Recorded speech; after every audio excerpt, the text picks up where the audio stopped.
নমস্কাৰ, আমি অসমৰ বজালী জিলাৰ কুমাৰা উচ্চ মাধ্যমিক বিদ্যালয়ৰ ১০ম শ্ৰেণীৰ ছাত্ৰী। বিকশিত ভাৰত বিদ্যাধানৰ বাবে প্ৰকল্প তৈয়াৰ কৰিছোঁ।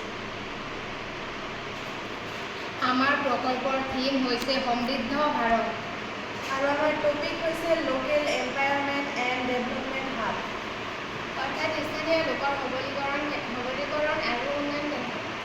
আমাৰ প্ৰকল্পৰ আৰম্ভণিতে ক'ব বিচাৰোঁ, ভাৰতৰ উন্নতি কেৱল চহৰৰ বিকাশত সীমাবদ্ধ নহয়। গাঁও, সংখ্যালঘু অঞ্চল আৰু স্থানীয় সমাজৰ উন্নতি আৰু কল্যাণেই সমৃদ্ধ ভাৰতৰ ভিত্তি। কিন্তু আজিও আমাৰ সমাজত নিবনুৱা সমস্যা, কম আয় আৰু উন্নয়নৰ অভাৱ দেখা যায়। আমাৰ দলে চিনাক্ত কৰা সমস্যা হ'ল স্থানীয় সমাজৰ মাজত প্ৰচাৰ, সুযোগ আৰু জ্ঞানৰ অভাৱ।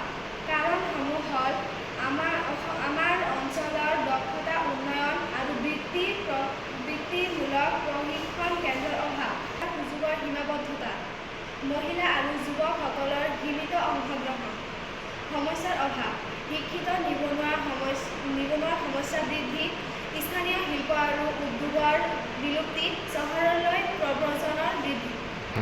প্ৰস্তাৱিত সমাধান: স্থানীয় সবলীকৰণ আৰু উন্নয়ন কেন্দ্ৰ। আমি এই সমস্যাৰ সমাধানত LED হাব গঠনৰ প্ৰস্তাৱ আগবঢ়াওঁ। ই যুৱতী দক্ষতা বিকাশৰ ওপৰত গুৰুত্ব দিব। ইয়াৰ মূল বৈশিষ্ট্য: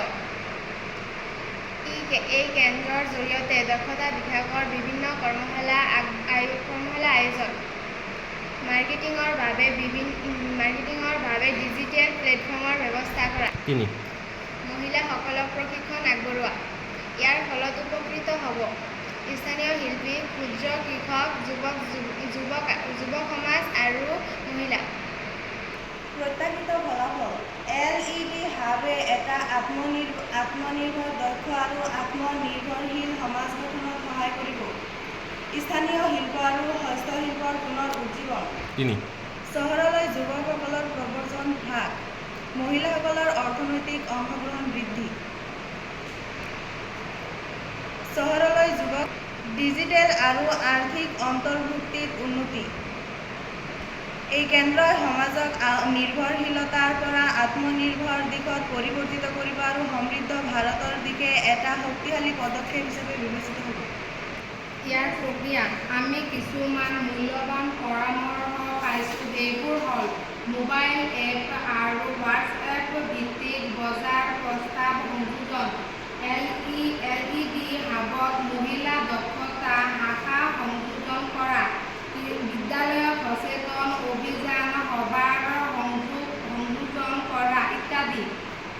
মন্তব্য: ভাৰতৰ উন্নয়ন তেতিয়াহে সম্ভৱ হ'ব যেতিয়া স্থানীয় সমাজবোৰক শক্তিশালী কৰা হ'ব আৰু আমাৰ এই LED হাবে লোকেল ফৰ ভোকেল ধৰণক আগবঢ়াই এখন সমৃদ্ধ সমাজ আৰু ভাৰত গঢ়িব বুলি আশা কৰা হৈছে।